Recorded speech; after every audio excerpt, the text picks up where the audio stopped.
Hiya, me again. News has been breaking earlier today in Swansea of another stabbing in the drug world. So, I'm going to be asking the question tonight.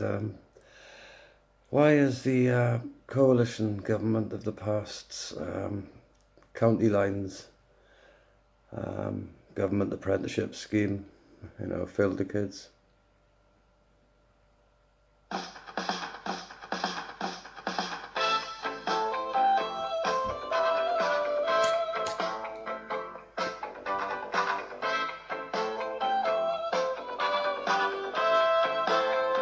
More than enough for that. Yeah, another stabbing in the city, in my postcode. At this moment in time, I've there's only one of my friends I actually go and visit, because he can't really get out much. He's got sort of a bad leg or whatever. So yeah, I pop over and see him, and all this has happened in between my house and his house. There's been lots of incidents in that area recently. But yeah, there's been a stabbing. Obviously the power of social media and gossip and all that. It only took about 20 minutes for me to find out near enough exactly what's gone on. And what I'm being told, I don't know if it's true yet. I'm sure it won't be far off the truth, but somebody tried taxing a drug dealer, and a drug dealer stabbed him in the ass and the leg. Obviously as a way of preventing him getting robbed. Several roads closed, and hopefully nobody fatally injured in this particular incident. Yeah, county lines apparently. If you're not aware of what this is, it's a government apprenticeship scheme that was launched many years ago. It wasn't, but indirectly it is. What's happened is the government have made drugs illegal. So gangsters have thought, oh, well, we'll sell them then, because people can't stop buying them, and they'll pay more for them than we pay for them. And it's progressed to a situation now where there's this county lines thing, where these drug gangs from around the country, London, Birmingham, Liverpool, those big cities I expect, send youth down to places like Swansea, and it's happening all over apparently. The little, I say towns, we are a city, but the smaller sort of areas, they set up, start selling drugs basically. And apparently, a lot of the time they're sending down people who are young to do the selling. And you end up creating a situation like we have around here now, where you've got a large group of people who couldn't stop doing drugs if they wanted to. Plus you've got a smaller group of people who couldn't stop selling drugs if they wanted to. Some of them are in debt to their dealers. I'm sure there's a bit of intimidation goes on, Also, it's a fucking good earner, compared to the alternatives. Just looking at it from the London point of view, I know for a fact that there's London-based shit in this town. And, we keep hearing about all these stabbings in London between different gangs and all that, so it's fucking carnage up there. So some of them probably think it's probably safer selling down here. But then, what you'll find, people with sort of drug addiction, a lot of them tend to run out of money a lot, and have the idea then that, I'll tell you what, I'll arrange to go and buy some drugs. I haven't got any money. When I get there, I'll take the drugs and I won't pay. And these people selling drugs, they're not into that. And they half expect it. Can you imagine going to meet a couple of fucking complete strangers? You know, with a pocket full of something that they're highly addicted to and have run out of and they're desperately in need of and they haven't got any money to buy. You know, some of these people involved have sort of been in and out of jail. I've always thought once you're not afraid of jail, if you're not afraid of jail or death, you can commit any crime you like. Do you know what I mean?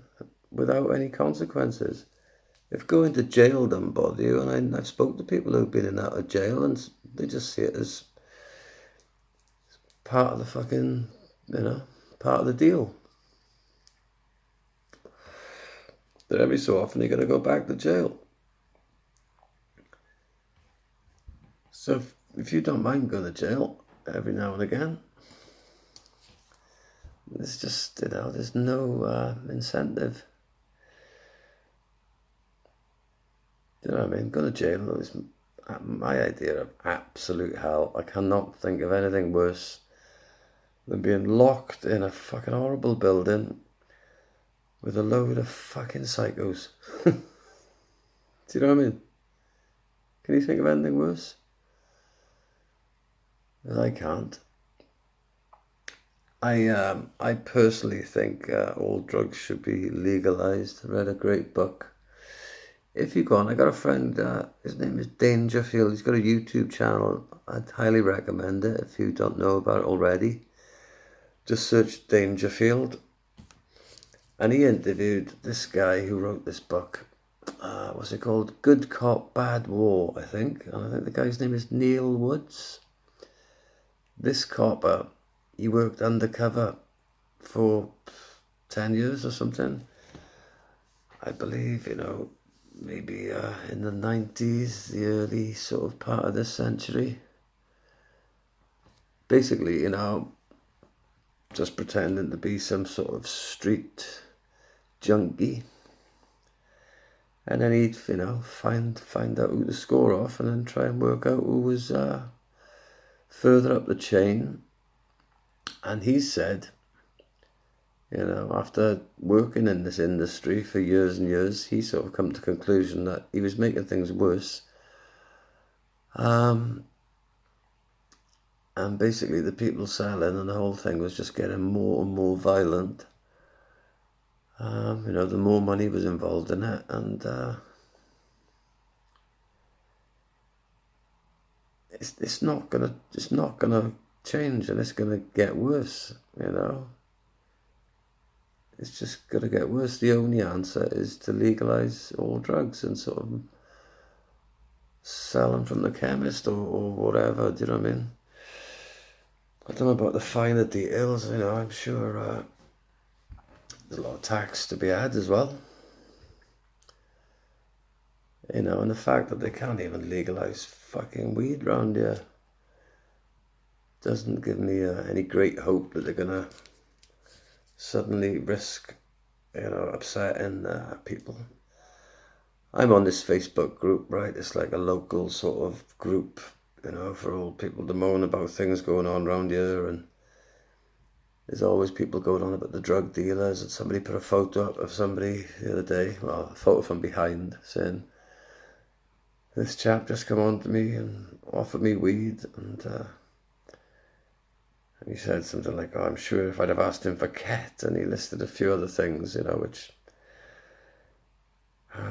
aren't your regular sort of street drugs, really. What we're dealing with here, the problem in this town is your axe, innit? It's your axe, it's your crack, and it's your smack. That's where the real problems lie.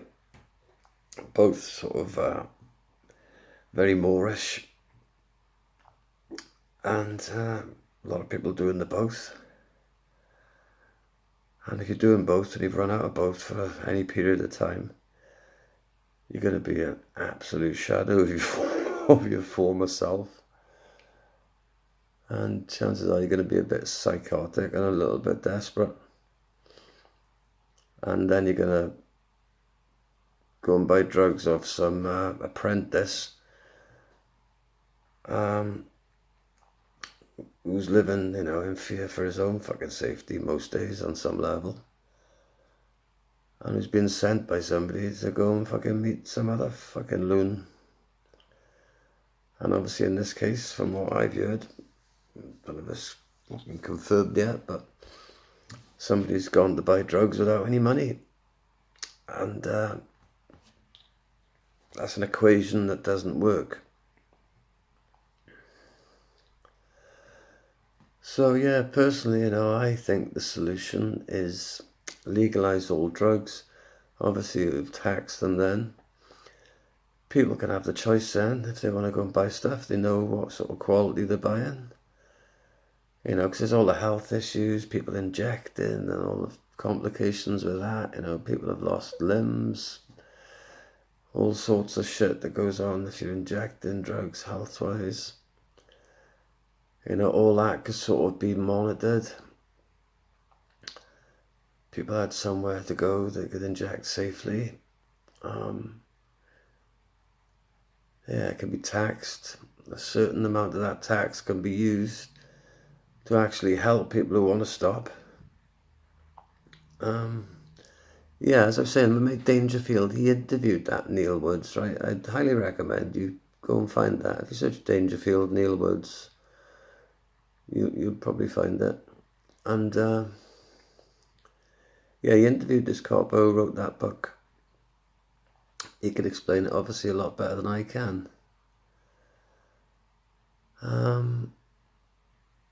With prohibition, didn't it? In America with bloody no alcohol, and just ended up with a mafia selling it, didn't it?